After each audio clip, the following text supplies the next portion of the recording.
because we never know how it's going to be until you talk to somebody. Certain people you think that, big names are just, they're so interesting. And You've done a lot of episodes. yeah. When did you start? I started end of 2019. Okay. And, I have some awesome people here at the Legacy, right? And quality people, black belts, non-black belts. And so it's been fun just connecting with them. And they have they're like world-class, like different things, right? Like break dancers, musicians, right? Artists. Yourself, like a professional. How long you've been an attorney for? I've been doing this, 28 years, 27 and a half years. 27. I started in late 1997. Wow. Any? You think would you have done anything different? So I think my journey is probably similar to a lot of guys my age, our generation. I know I'm a little bit older than you, but still the same. The early 1990s, 1993 was the first UFC, right? Right, correct. So that was an eye-opener for me, and I think a lot of guys who had an interest in martial arts at the time. Mm-hmm. So I had a bit of a background in Taekwondo, and like a lot of guys. Did you grow up doing Taekwondo as a kid? Yeah, so I was actually born in Korea. So I did it when I was a little kid. And then when my family moved out of Korea, I didn't do it for a while. And then I picked it back up in college. I was going to UCLA at the time. And I was done with the regular sports. And I wanted something to do other than just going to the gym and lifting weights. So I joined a Taekwondo school in the area.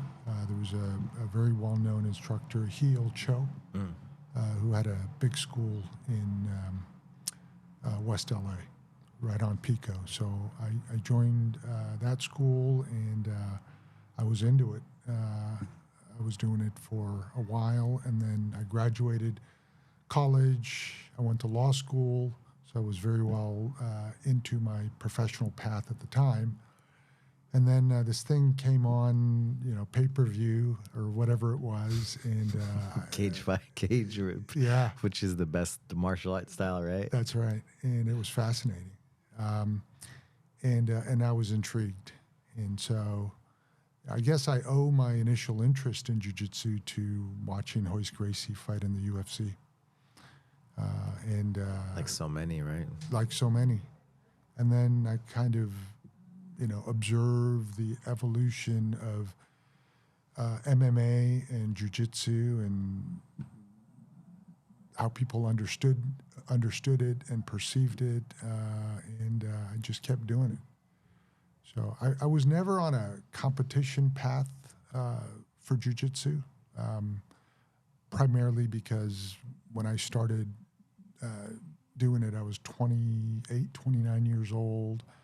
I was already into my law career, which is a pretty demanding career, so I just never had the ability to train properly to compete. So I was always a hobbyist, a guy who just trained, and the time sparring on the mat with the guys at the school, or if they're visitors, rolling with those guys, that kind of became my competition. Yeah. It was different in those days too, right? The school. It was kind of Fight Club days, right? Yeah. In the 90s. Yeah, it was the mentality. The mentality you can was be a hobbyist, but you have to represent. You represent, and it was kind of come into the cave, and this is our cave, and are you with us or aren't you? And the idea of visiting schools back then was not really in vogue, right? Yeah. If you came in from somewhere, unless you had someone at the school to vouch for you, you were looked at with a level of suspicion. Right. Yeah, it's what things have changed so much, right? Since those days. Oh yeah, yeah, it's amazing, and it just keeps changing. And yeah, I think people are always going to debate whether it's changing for the better or for the worse, and probably, in all honesty, it's probably a little bit of both, right? Yeah, I think so. You learn faster because of all the tools we have, right? But I think the one of the old school things that's great, right, is the human connection. Yeah. And you know, there's no phones on the mat. There's no technology. It's just me and the other person. And yeah.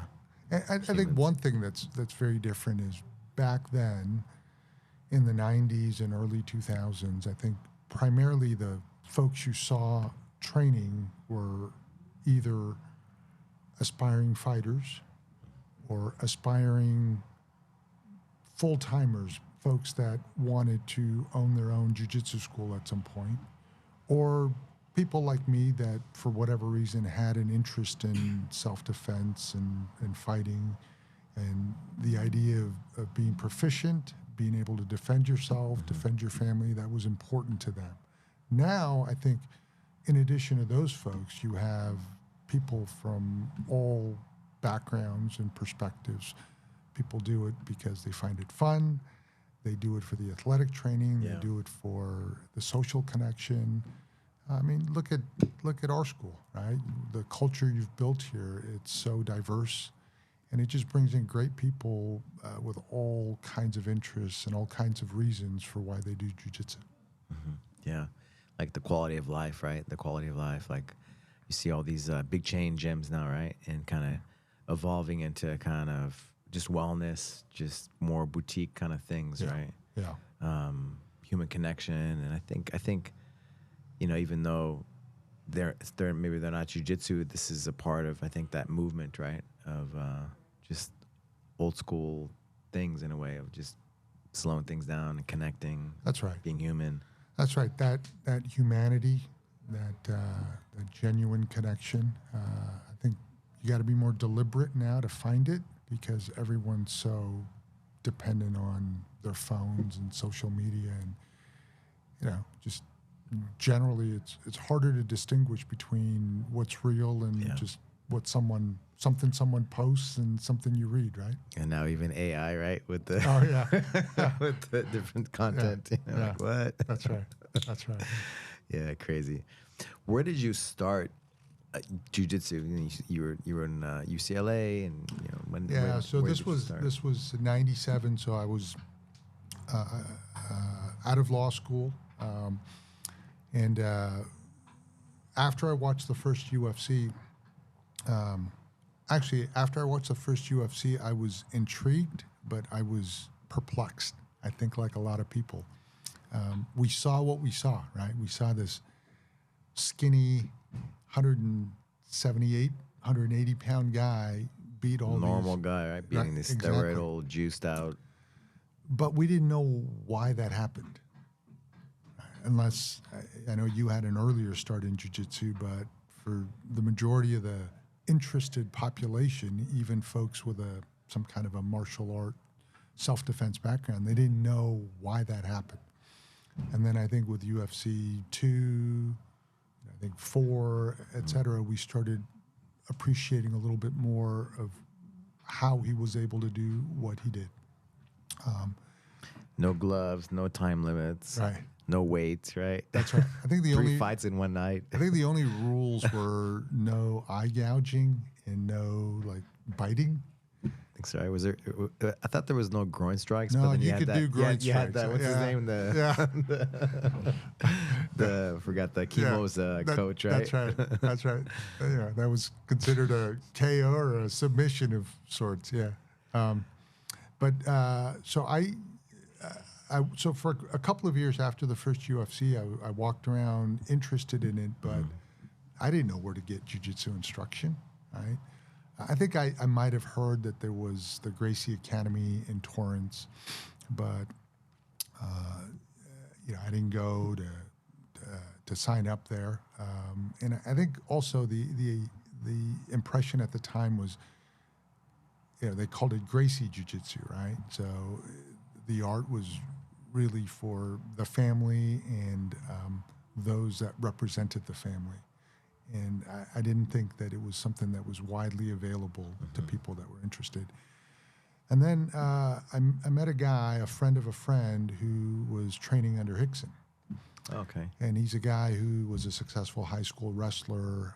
And I think he was an experienced white belt at some point when I started learning from him. He got his blue belt from Hickson. So it was, I think some people refer to it as backyard training. But he garage training, backyard, yeah. Yeah, he got a group of guys together, and he would learn a few moves at Hickson School and come and teach us one or two moves. So I trained with him for, I don't know, a year and a half. And you know who was in that group was the UFC referee, Herb Dean. Herb Dean. Yeah, wow. That's when I met Herb. Yeah. And then after doing that for a little bit, I joined the Machado School in Torrance, Redondo Beach. And that's where I got my blue belt from Hegan. Hegan, Yeah. And I actually got every belt from a different instructor. It just worked out that way. So I trained with Hegan in Torrance. And then Roger Machado opened his school in Pasadena, and that was closer to where I was living. So I went with Roger, and Roger gave me my purple belt. You used to train with Joey. Joey was around. That's when I met, Professor Joey. I like to tell the story of how, at the time he knew 5 moves and I knew 3, and so we didn't really know enough to easily submit each other, so we would just roll for like 40 minutes straight. Good guy. And then I left Roger School as a purple belt and went to Van der Braga School. And that was when he had the school in Montrose. I think it was called Fight Forum. Fight Forum, yeah. Yeah. And I trained with Vander and his friend Alexander Novaes. Mm-hmm. They both were black belts under George Pereira, who's a Hickson Gracie lineage, yeah. Yeah. And so they were teaching together. Vander gave me my brown belt, and I thought I was going to eventually get my black belt from Vander, but I think you know the story. Vander had some issues. Immigration issues coming back to the country. Yeah, I think he took his family back to Brazil on vacation or something, and then wasn't able to come back. So Alexander took over, and then shortly after that, he opened his own school in Sunland. So I stayed with Alexander and got my black belt from Alexander in 2010. Yeah, that was 13 years after I was first introduced to Jiu-Jitsu. Consistent. You're consistent pretty consistent. Consistent. I was never one of these guys that could train 5 days a week or even 3 days a week because I had a pretty demanding career. But I was consistent in that I just kept doing it.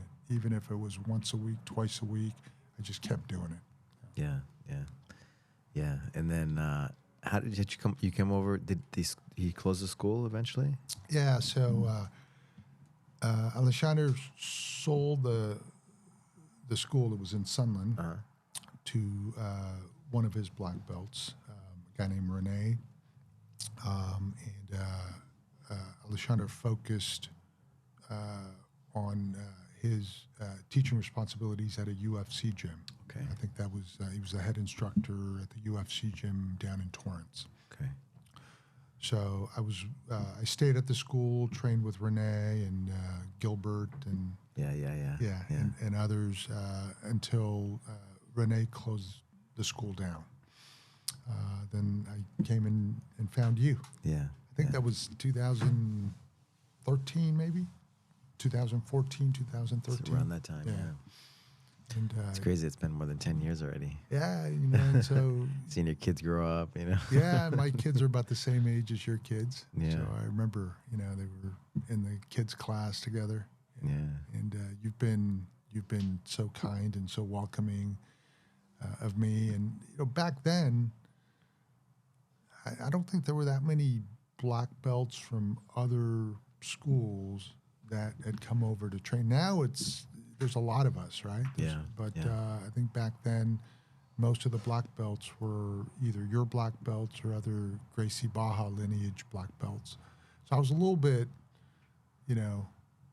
cautious about that because, again, the culture I grew up in was, it's not easy to switch schools and they kind of look at you like, hey, Creonch. That there was a term creonch. Yeah, that's exactly traitor. right. You know? That's right. That's right. I mean, no one came up and slapped my face and challenged me to a fight, but yeah, you heard those stories. Oh yeah, up. yeah, Absolutely. Definitely. That was lived it. You know. Yeah, but I remember I walked in, I sat and I watched a class or two, and you noticed me and you came over and introduced yourself, and when you heard I was a black belt, you immediately you extended respect. I think you gave me a little bowl of Açai, and, and you just wanted to talk, and you were very friendly. Just trying to know about you, yeah. Yeah. Get to know you. Yeah, and you showed genuine interest, and you were genuinely inviting of me and my kids, and it's been great. And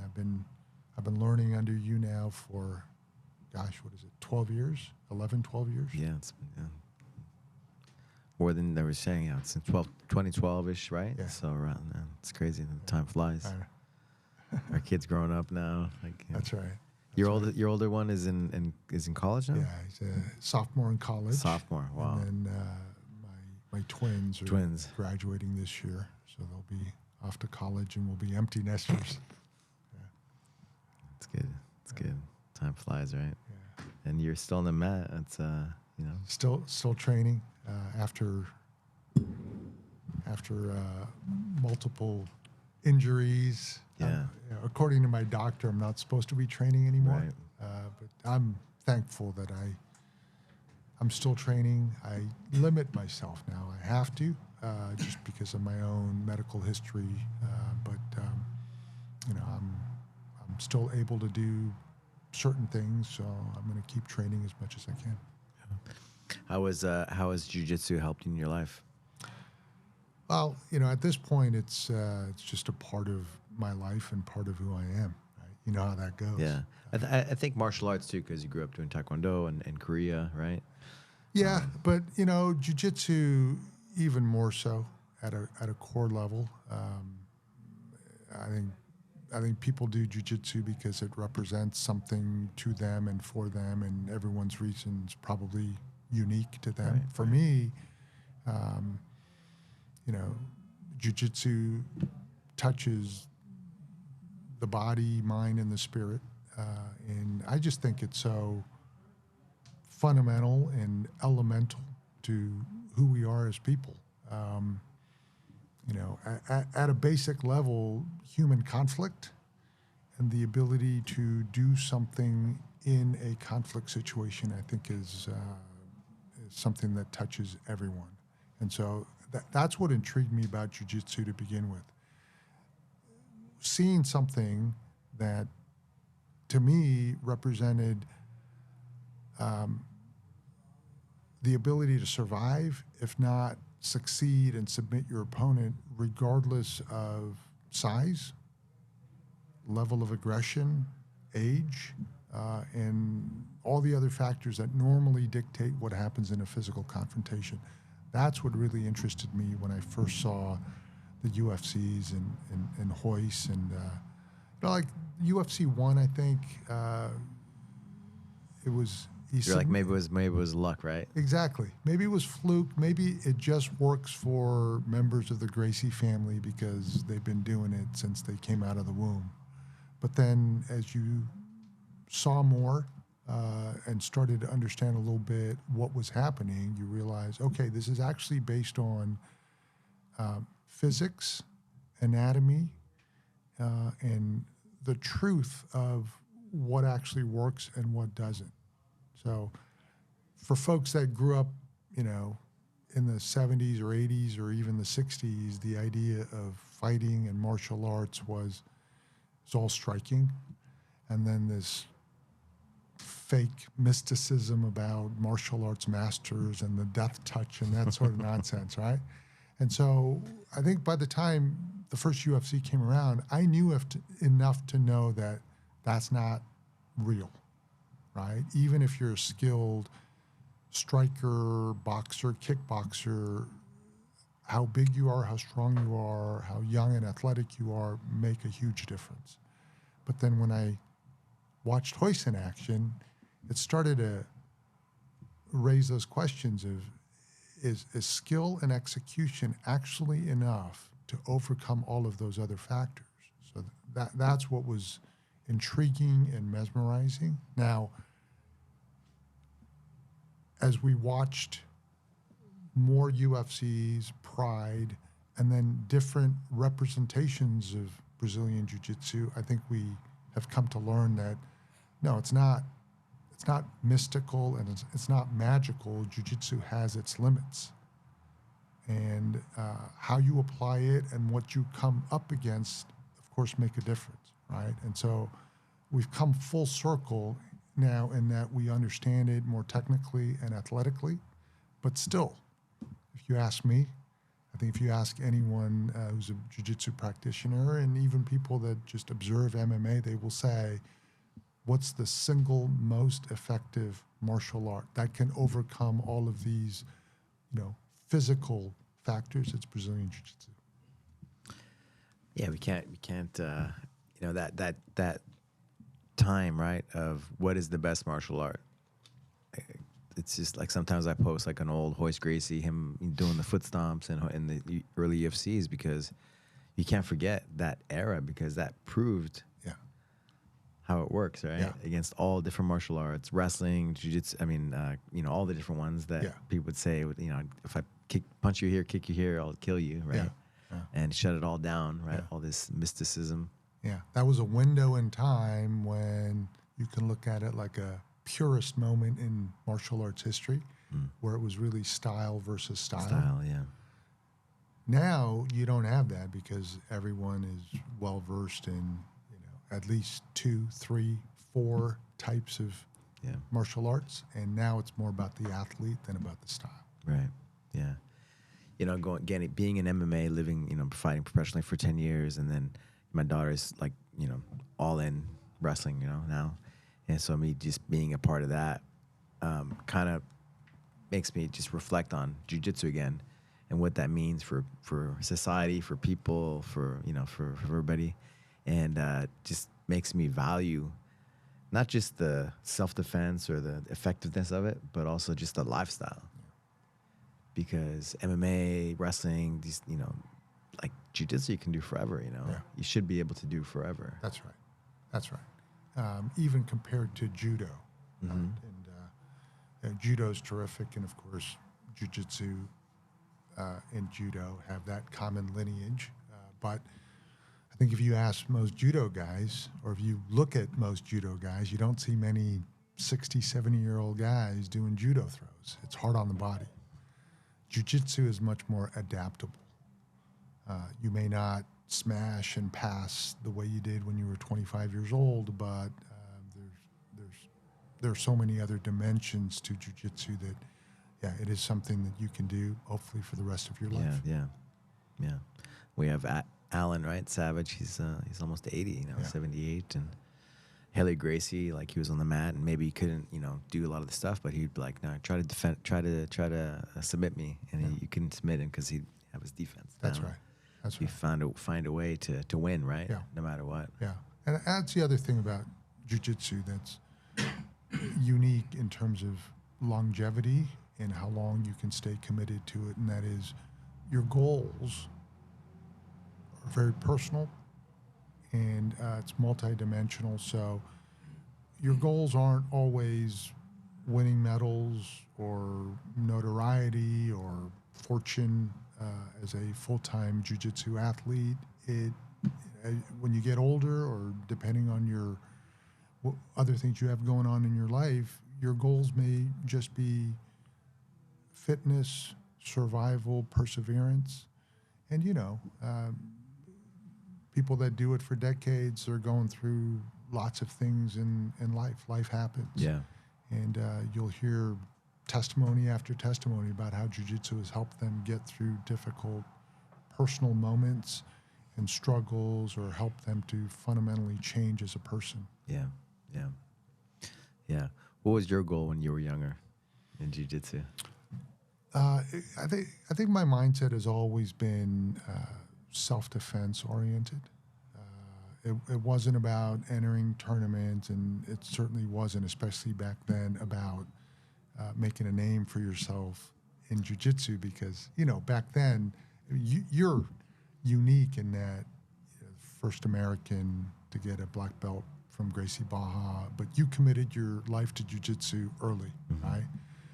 But I think for most of us that started when we started in the 90s or early 2000s, I think the feeling was, this is great. This is something I want to learn, but of course I'm not going to go be a jiu-jitsu fighter. That's for the Brazilians. That's for the guys that, started when they were very young, back in Rio or wherever. Right. So my goal has always been, I want to learn to be proficient in a self-defense situation. Knowing how to fight.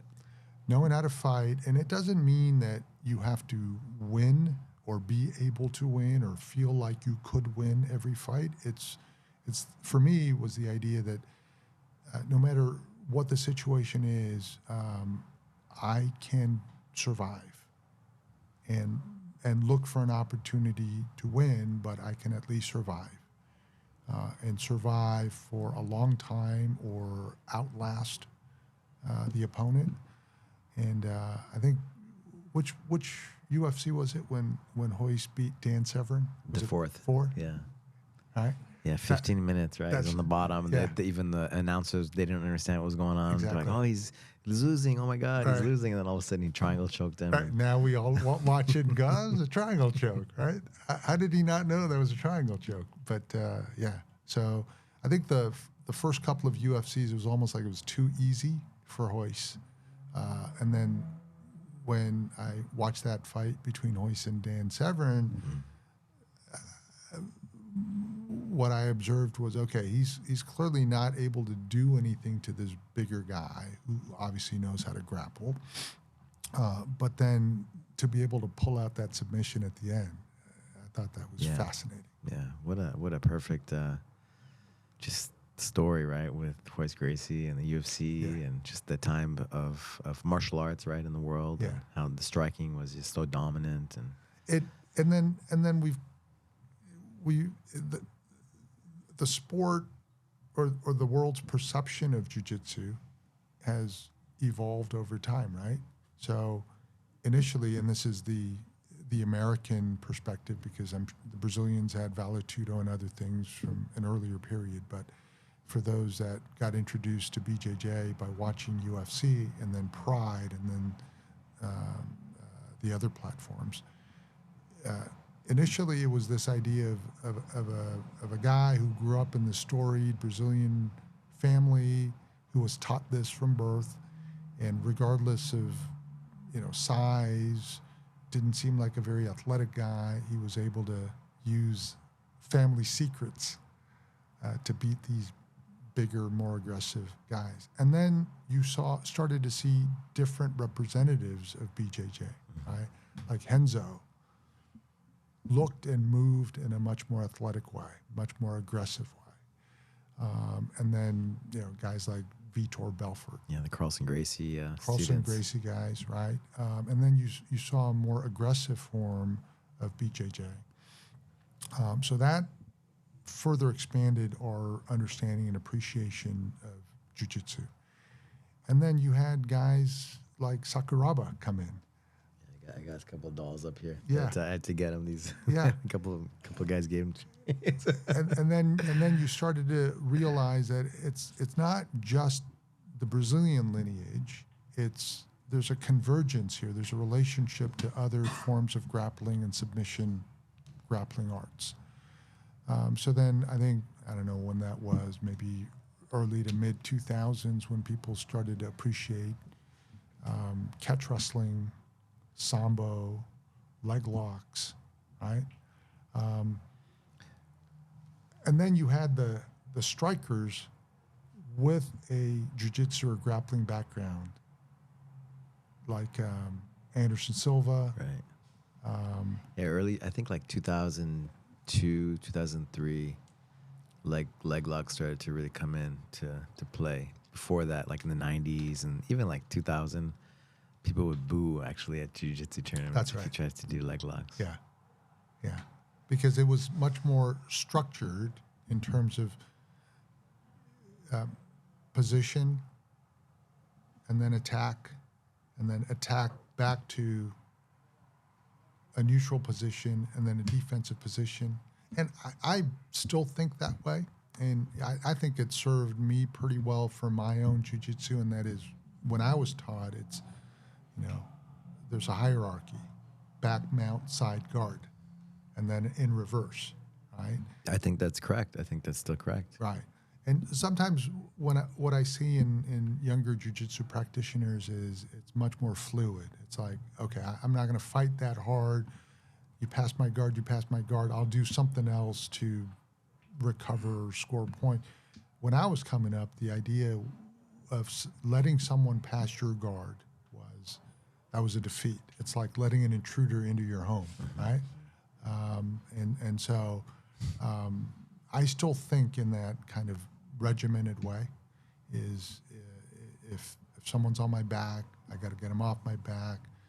He can take mount, but I want to get to a neutral, ultimately guard position before I can start attacking again. Leg locks have changed that paradigm, because what's exciting and dangerous about leg locks is you're both concurrently in an attack position and a defensive position, right? A submission can happen at any moment. Right. Yeah. Yeah, you don't have to pass the guard. You can submit somebody, right? I forgot what I was going to say. You were talking about, I think, just the techniques. I lost my train of thought, but the hierarchy. Just the like the jiu-jitsu, right? Like the IBJJF, for example. I don't know if you're aware of it, but their goal is not to have it be an Olympic sport, but keep the self-defense or the fight aspect of it alive. Of course, it's evolved into something else too, right? Yeah. With that, but I think the essence of it, it's nice because judo turned into Olympic sport, and can turn very sportive, and the Gracie family, they kept the essence of jiu-jitsu alive. Yeah. And that's why we're all doing it now, right? Because of that piece. Whereas in the Abu Dhabi, the federation there, they want to make it an Olympic sport, and other groups as well. If you ask me, I think we're better off not becoming an Olympic sport, because I think the track record for combat arts, combat sports, in terms of its relationship with the Olympics, has not been great, right? There's a diluting effect. Turns into something that gets farther and farther removed from its essence as a self-defense expression. I mean, look at Taekwondo. It's just it's not what Taekwondo used to be and what it was supposed to be. It kind of looks like fencing. Mm-hmm. Yeah, totally something else. Yeah, we had Adam Wardzinski, and he won the Worlds this last year. And he's like, yeah, it shouldn't be an Olympic sport. It should be like what it is. Yeah. And if you're into it, you're into it. If you do it, you do it, and that's enough. Yeah. And it should stay that way. Yeah. But they have some cool things happening, right? With do you follow the ADCC or the CGI? A little bit. Okay. Yeah, a little bit. I'll watch some of the the bigger fights. Yeah. And follow some of the bigger names. Yeah, like they had that pit, for the CGI, which is pretty cool. The angled walls. Yeah. What do you think about that? I mean, it was, at first, because I was friends with I'm friends with Mo, the organizer of ADCC. So I was like, oh man, why do they have to do it on the same day? They did this before at the Worlds, where they had the Worlds where they gave prize money, to mess with the IBJF Worlds the same weekend, the same days. Yeah. So this is like the same thing again, and I know how much money and time they put into like organizing the ADCC, because just even a few years before, they were having it in China, and there was like nothing. It was like the mats were like they were coming apart. Is that right? Just like it was just terrible. And these guys were like getting it better every year and year after year. Like in Anaheim, and then they had it in Vegas, the UNLV with the Pride announcer, Bruce Buffer, the whole thing. So anyway, when they came out, I was like, I was kind of like, nah, it's not really cool. And then when they started doing like their social media things, it was just so hilarious, and it caused so much just attention to be drawn to the event. Yeah.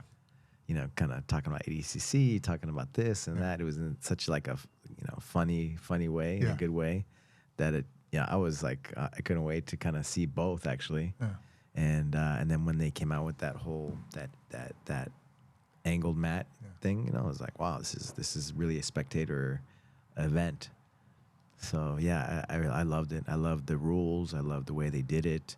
It caused like action and allowed, like, you know, like the Sheik of Abu Dhabi, his thing was to make who's the best grappling style, right? Okay. That was the original kind of thing. And so, you know, jiu-jitsu wrestlers, sambo guys, and then of course jiu-jitsu did well, and dominated as well in that. But now everybody does everything. But the CGI is nice because the rule set makes it fun to watch. Yeah. ADCC is cool too, right? Yeah. ADCC is amazing as well. It's exciting to watch, but some of the things are sometimes slow. Like they they only allow points after a certain time period, and you know, it's like longer matches. Yeah, I think the diversity of the rule sets is a good thing, because, you know, Eddie Bravo's tournament has its rules, and so you're not going to get one promotion that's got the perfect set of rules. Correct. Yeah. Yeah, and it makes people evolve, right? Have to adapt to the different rule sets. That's right. Yeah, the submission only, the Eddie Bravo invitationals. Right, and you know, even something like heel hooks, reaps, right? You understand why it's banned in certain tournaments, and if you're wearing the gi and all of that. But on the other hand, hey, that's part of submission fighting. Yeah. Yeah. So it's nice to see it in other promotions. Yeah. Yeah, back in the day, they didn't have this whole reaping thing, right? You just put your legs wherever you want, right? You try to win. The first leg lock I was taught was reap, and then figure four, tuck your foot under the guy's 100%, butt, and you crank break it, on the heel. Yeah. Yeah, they try to have it more safe now. I mean, how do you, like, have you seen the size of some of the tournaments that they have now? So I don't attend the tournaments, but I know the numbers. You know, a lot of like 10,000 people in the stands, and I mean, back in, I remember we went to the first tournament in Vegas in 2000. It was in 2000. That was the first one. It was called the Grappler's Quest, Grappler's Quest tournament, and it was at a high school. They had the tap out guys there, and, you know, right. You know, the who's who was there, with the wig. With the wig, yeah. And now it's the main Las Vegas Convention Center, you know. And I remember that. I attended just to watch some of the early tournaments back then, and you're right, they were at high school gyms. I remember even like the Pans and stuff, the Pan Americans. Yeah. And now it's it's like 4 days, 5 days. Like Kevin just got back from the Europeans in Portugal, and it's like, how long is the Europeans, like a week? About a week. Yeah. All day long, every day. Yeah. That's the other thing about jiu-jitsu now, is you got all these people globetrotting, right? They're getting medals all around the world, literally. Yeah. Yeah. It's amazing. Yeah, it's cool. It's you know, like, you know, the shoy roll, the brand shoy roll. And so their essence, right, is like, you know, it was like kind of. You introduced me to shoy roll. Okay. Yeah. I mean, they're awesome. They're R&D. Yeah, there's like they're all about the culture and what it's about. And then, you know, the essence is like a skate, surf, scrap. You know, just like the fight element. You know, that's right. Because some of the, you know, let's say some, but just the tournaments, like, you know exactly what time you're gonna go. It's very civilized now. It's like very professional, and they copy a lot of judo. It's very, you know, and it's good. It's good. But going to my daughter's wrestling, it's a little more raw. Like, you don't know exactly when you're gonna go. Mm-hmm. You have to look at the mat order, when you're gonna go, and it's kind of like, I don't know. I think it's good in a way. Yeah. Because it's like, makes you tougher, it makes you more resilient, and that's what I mean by the good and the bad. It's usually always a combination of the two, right? Yeah. Because you're right, as things grow, it's got to become more professionalized, right? Because it's got all the benefits of order, fairness, all of that. But then as things become more sterile in that sense, you lose a little bit of that humanity and romanticism. The rawness of it. Yeah. The realness. You don't have people from the schools rushing the mats now after the results, right? I mean, back in the day, I was gangland. right? You know, guys were getting, you know, That's referees right. getting punched, you know, in Brazil, and you You know. Yeah, like grainy footage you could still find on YouTube, right? Yeah, guys would straight up get punched. Right, shirts are off. Everyone's rushing the mats. Right, yeah, there were like brawls on the mats. But you can't have that. Yeah. Guys would get banned now, like year after year, and so then now they've cleaned it up. Yeah. It's good. It's good because you can have like little kids now competing. You can have, all ages. At this last Europeans, I saw a lot of like the IBGF on their Instagram where they were interviewing like normal people. Like I'm a mechanic or I'm a whatever. I'm a attorney and I'm here at the Europeans. I've been training for 8 years and just telling their story a little bit, like the realness of it. Yeah. And it's amazing. Yeah. It's cool. It is amazing. And that's the jiu-jitsu culture today.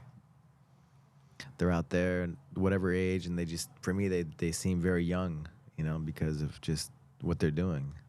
They're like kids, right? Yeah. All these guys, all these people. When you see little kids competing now, it's amazing, their skill level. I mean, their level of jiu-jitsu is so sophisticated. Mm-hmm. It's so complex. And they're 7, 8, 9 years old doing this. It's amazing. Yeah, it's fun to watch. Yeah. Were there a lot of women back in your day? No. How many women in the gym, in the jiu-jitsu? Besides the garage training. I don't.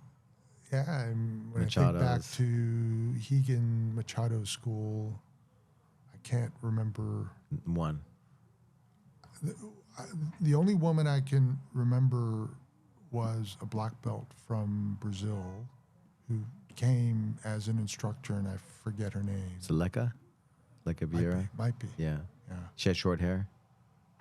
I don't remember. And then I think Felicia, yeah. That was later on. That was late. I don't remember when I first met her, yeah. but it was very uncommon. Yeah, it was, back then it was the Brazilians, the family members, and then ancillary Brazilian. The friends of the family. Yeah. But, the family and the friends of the family. But like full-time jiu-jitsu guys. Yes. And then the guys that wanted to learn, are either, tough guys, wannabe tough guys, but like the gis didn't match, right? White pants, blue top. Half the guys didn't wash their gi except maybe once every couple of weeks, right? It was just, if you had a gi, that was good. I remember my first gi, my friend who was teaching us, Ernie, he knew a guy who could order Brazilian jiu-jitsu gis from That was another Brazil, thing, right? Yeah. Yeah. And, there was no like... Knew a guy who knew a guy who knew a guy that to bring some gis back from Brazil. There was no like, A3, A2 long. It's just, hey, if it kind of fits, great. You have a gi. You should be happy. Yeah. It's funny. Scotty from On the Mat, right? The reason why Pakistan makes the jiu-jitsu cut now is because he went over there and taught a bunch of factories how to do it because he was trying to move his manufacturing over there. Yeah. And so now, we have the jiu-jitsu cut over there too. Most of the things come from over there now. Yeah. But Brazil, that was where you would get your jiu-jitsu gis. Yeah. Otherwise, it would be like an oversized judo gi or some other thing. Yeah. I don't even know if some of these brands are still around. I think my first one was a Kickskin. Do you remember that? Kickskin, I remember that. Yeah, I haven't heard from them for a while. Kickskin, and then Atama's still around. Atama's still around. I used to love wearing Atama gis. Yeah. And then Krugen was big. Krugen he's back. They haven't gone anywhere, but I think they're still there. He's still there. Yeah. And Viking is the owner, right? The founder. And I wore Corral gis for a while. Gis, yeah. And then you introduced me to Shoyo Roll. Shoyo Roll. Those, yeah. Kings, I wear a lot of Kings gis. Kings, yeah. Good too. Yeah, it's been fun. How do you see the schools, like the environment in the schools now, compared to back in the 90s, early 2000s? Yeah, it's not a clan mentality anymore. Again, it's much more of a professional, inviting environment, as it should be. Our school here, Legacy, I think is a terrific example of diversity, and not just like ethnic or socioeconomic diversity, but diversity in terms of the reasons why you train jiu-jitsu. And people that know your community know that it's a huge community that you've built. But at our school here, we've got MMA fighters, jiu-jitsu competitors, we've got hobbyists, we've got young people, old people, people that train 15 times a week, like Kevin over here. It's here 7 days a week. Yeah, people that train once a week. But it's not cliquish, it's inviting to everyone. And I think that's what makes a good jiu-jitsu school today, is you're offering something for anyone that wants to come in and get something out of jiu-jitsu. Yeah. And back in the day, it was very, fight clubby, and only the strong survived. Only the strong survive. That's right. Only the strong survive. It wasn't how good are you; it's how tough are you, right? How well can you do, or how long can you take the punishment? But the most important thing was, how tough are you? Can you do this? You want to keep doing this? And then at some point, the idea was you'll kind of get invited into the inner circle, be a trusted member of the clan, was the mentality. Right? Yeah, that's it. Yeah. What are some of the injuries you've had along the way? Oh, gosh. So, I mean, my main medical history that affects my jiu-jitsu is, this. I've had 3 surgeries on my neck. So I actually have 4 cervical discs in my neck removed. I've got 3 levels fused, and on the 4th level, I've got an artificial disc. So I've got basically half my cervical disc in my neck removed. So I'm a little brittle. So I've limited myself. I've had to, after my last surgery, to, first of all, not training more than my body can handle. So right now I train once a week. I need the recovery time. I also need to kind of limit the exposure time on the mat. And now I train just off my back. My last injury was when I was passing someone's guard, and I kind of used your head. Yeah, I kind of fell on my forehead. And normally, I mean, it wasn't huge trauma. It was kind of a normal level of pressure, but my neck couldn't handle it because I already had 3 levels fused. So to avoid a recurrence of that kind of injury, I just fight off my back. If I do sweep someone, I'll kind of go back to the guard position. Mm-hmm. But that's what I can do, and it's what I need to do in order to keep jiu-jitsu in my life, so that's what I do. That's awesome. That's awesome. I also had a broken forearm, I think when I was a brown belt. Posted? No, a bunch of guys came into town for the Worlds, and a couple of guys showed up to Van der Braga's school, and there's one guy, a world champ. I won't mention his name, but Van der says, "Hey, Thomas, you roll with him." So I'm rolling with him, and he gets me in.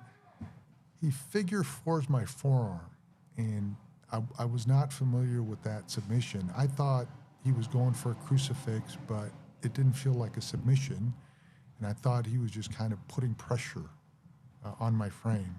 So I held on, and then I realized that he was extending his leg in the figure 4 position and actually bending my forearm. And I thought I could outlast it, and then next thing I heard was a pop, and my forearm was about a ½ inch shorter. Both of the just bones? The radius. The radius, okay. The radius snapped, and so that's this scar right here. Yeah, and then a couple of broken ribs off of arm bars and stuff. But and hey, you pick these things up over the years.